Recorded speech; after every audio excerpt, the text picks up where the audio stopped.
Text of Scripture this morning is the end of Mark chapter 5, and it's a rather long passage because it's two stories, one sandwiched in between the beginning and the end part of a story. Now, it's a common story, we hear it a lot. Story of the woman who had hemorrhaged for 12 years and story of a 12-year-old girl that Jesus raises apparently from the dead.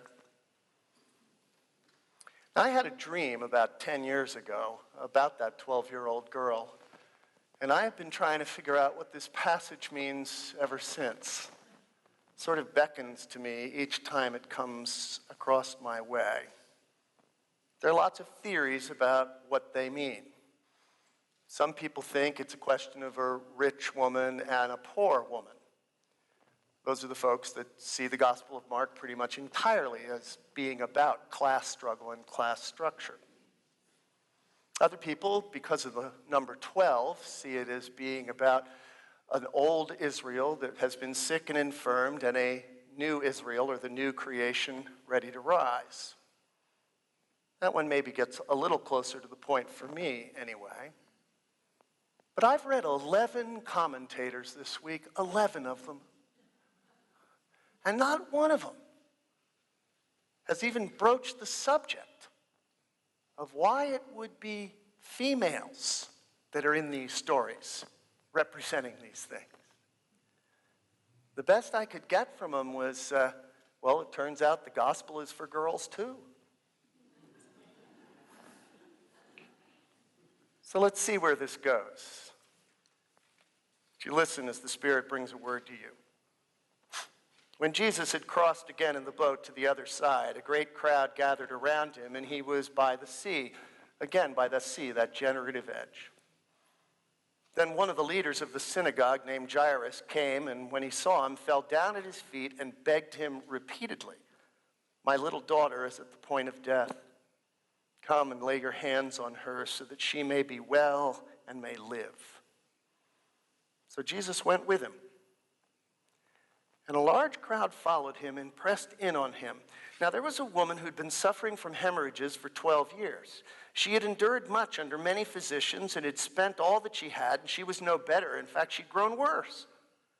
She had heard about Jesus and came up behind him in the crowd and touched his cloak, for she said, "If I but touch his clothes, I will be made well."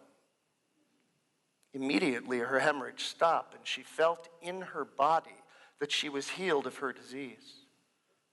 And immediately aware that power had gone forth from him, Jesus turned about in the crowd and said, "Who touched my clothes?" And his disciples said to him, "You see the crowd pressing in on you. How can you say, 'Who touched me?'" He looked all around to see who'd done it. But the woman, knowing what had happened to her, came in fear and trembling, fell down before Jesus, and told him the whole truth. Jesus said to her, "Daughter, your trust has made you well. Go in peace. Be healed of your disease." While Jesus was still speaking, some people came from the leader's house to tell him, "Your daughter is dead. Why trouble the teacher any further?" But overhearing what they said, Jesus said to the leader of the synagogue, "Do not fear, only trust." He allowed no one to follow him except Peter, James, and John, the brother of James. When they came to the house of the leader of the synagogue, Jesus saw a great commotion, people weeping and wailing loudly. When he had entered, he said to them, "Why do you make a commotion and weep? Child's not dead. She's sleeping." And they laughed at him. Then he put them all outside and took the child's father and mother and those who were with him and went into where the child was. He took her by the hand and said to her, "Talitha cum," which means, "Little girl, get up." And immediately the girl got up and began to walk about. She was 12 years of age. At this they were overcome with amazement. He strictly ordered them that no one should know about this and told them to give her something to eat. It helps a little bit to have an idea where Jesus is going here. From this passage, he moves to his hometown in the hopes that he would be able to get a launch, because he's trying to launch this new way. Doesn't receive it there, but he gathers the 12 together and he sends them out in a dramatic moment, advancing the new way, the new community forward. That's what Jesus has been about these last chapters. He's been wandering a bit throughout Galilee, confronting the problems and the difficulties that he's seen. But he's looking for that moment when everything comes together and he can advance the ball. His new way, his new society, new kingdom can move forward. But there's been something missing. First he meets a demon. It's almost like that knee-jerk reaction in every human being that says, no, we don't want to change, don't want to do anything different, don't live a new way. Jesus contended with that just fine. Then he discovered in the story of the paralytic that the religious system was no longer about transformation, no longer about letting people heal. It was only about judging people as bad or good, up or down. I think we know what that's like. When was the last time that we thought to ourselves, why am I paralyzed? Why am I unable to move forward in this way? Oh, I know some of you do that from time to time. You open your heart to the presence of God. That's what religion is intended to be about. It's intended to bring us to that place where we can be released from whatever it is that paralyzes us, but it had lost that kind of power when Jesus met the paralytic. Jesus also was meeting a group of people that had no imagination for what the future way might hold. No understanding that it was possible to reach towards a world that was just, to reach towards a world where disease did not have to eat you from the inside out, to reach towards a world where there's no violence and no war. I mean, really, do we believe that's possible? I was listening to one of the candidates at the Committee on Preparation for Ministry talk about the nature of human beings, how sinful we are. Well, she's supposed to say that, I'd grant that. But I asked her, I said, well, can we never become perfect? It's an interesting question, isn't it?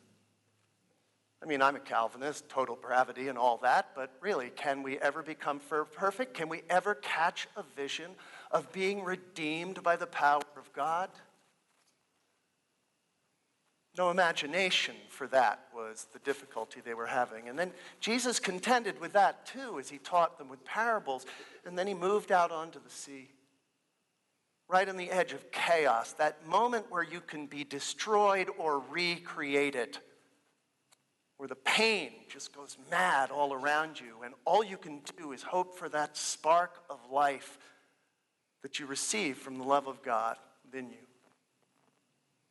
Jesus could contend with those things, but still something was missing. He went across the sea and he met the very symptoms and the structures of society. It's as though the structures were arrayed against the possibility of bringing justice into the world.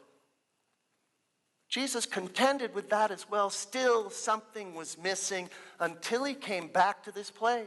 Still something was missing. The disciples couldn't be deployed. The new kingdom, the new reign couldn't move out into the world quite yet. Until the woman touched his robe.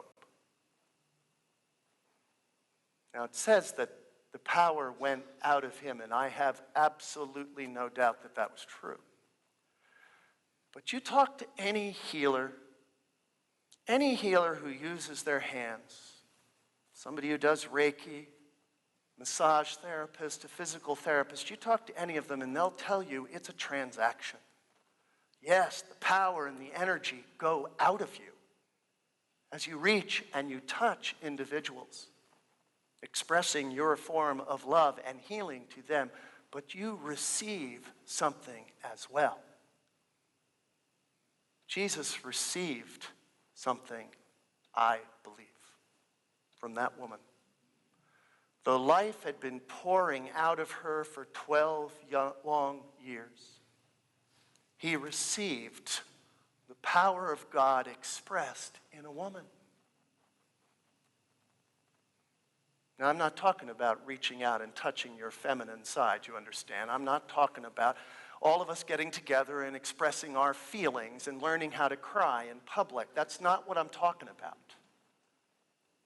I'm talking about the power of the feminine to create. I'm talking about the womb that we need if something new can gestate within us. I'm talking about the power of the feminine to receive and be sourced by the presence of God. The God that carries creation forward day after day after day. That's the feminine that touched Jesus that day. Old, drained, but nevertheless could connect him to what he needed to move forward. And so he goes and he finds this little girl, 12 years old. Sure, she represents the new community, the new creation. Sure, she represents what it is that he was hoping for. But without the purpose, without the source that she could bring to this world, and all the action in the world would go nowhere. And so he says, Talitha, come.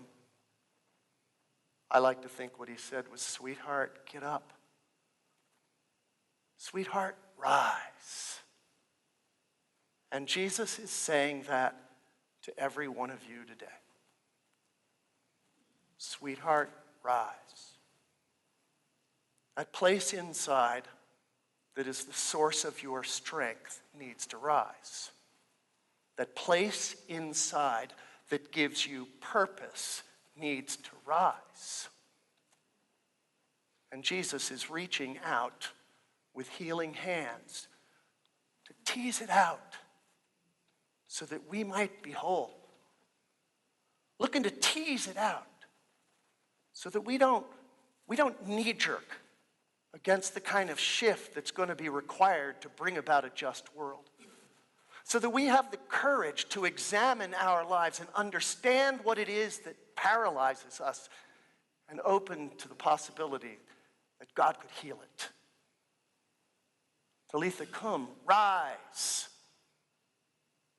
Rise, because you need the imagination in order to go forward. Rise, because in the midst of the chaos and the horror and the terror, you need to know where the source comes from. You need to know what the purpose and strength of God is. Open your hearts and let her rise. Because the forces of culture are indeed arrayed against us. It's always a good idea to go to the next war because of the last one. Always the force and the pull that draws us into that. It's just the way things are in the world, we say. We have to accept the fact that the world is a broken place and live within those realities. No, rise. The forces arrayed against us cannot hold if we know our purpose and find our source in the presence of God. Rise, little girl, and be made whole. Can you hear that word today? Is there something paralyzing you today? A dream that you just can't get hold of? You find it deep within. When the love of Jesus the Christ speaks to that place in your very center and says, rise. So Talitha, come. Sweetheart, get up.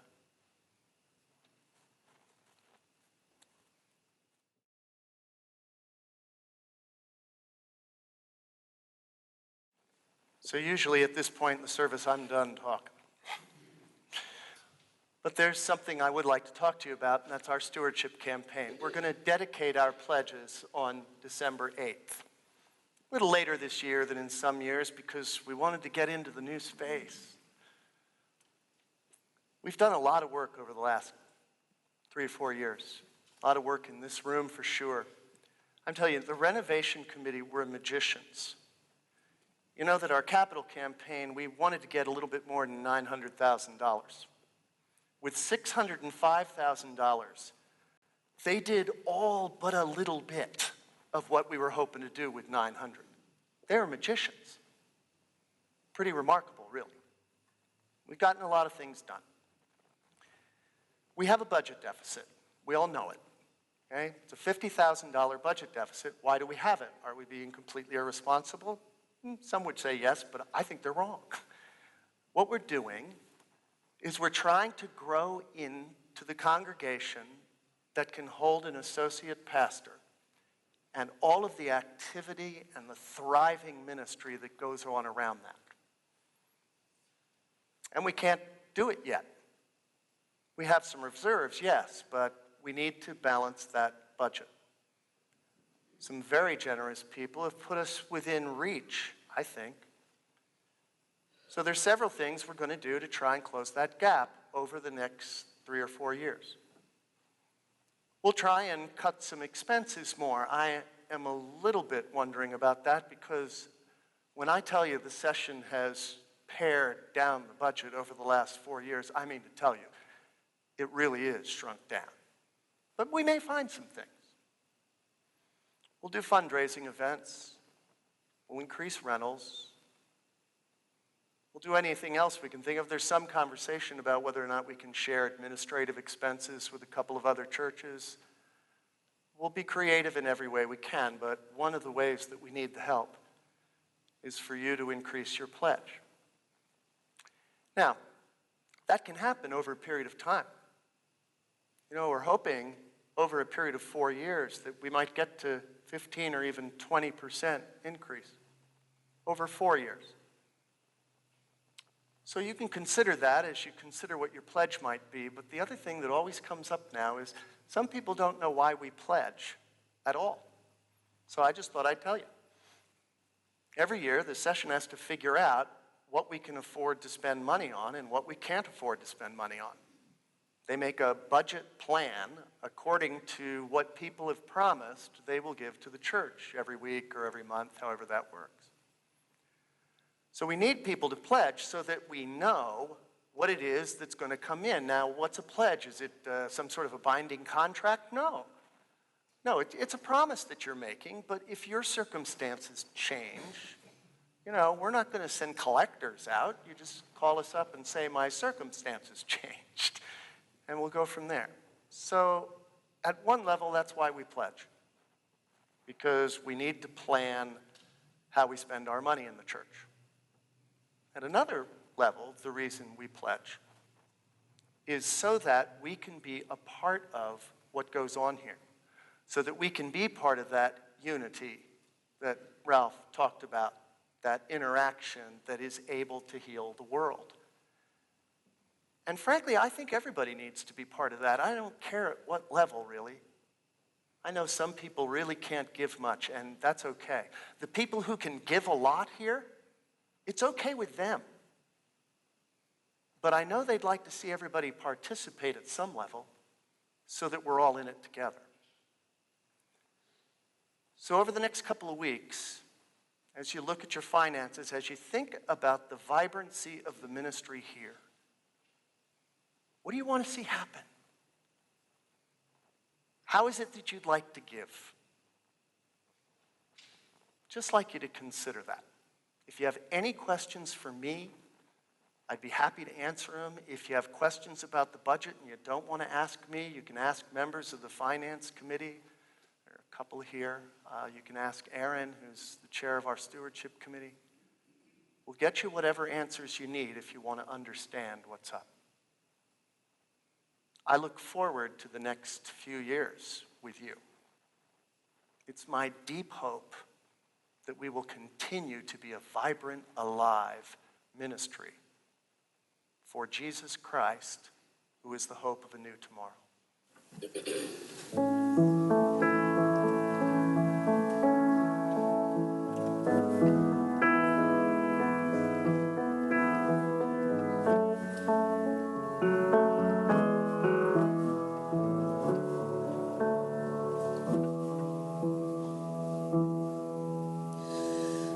I give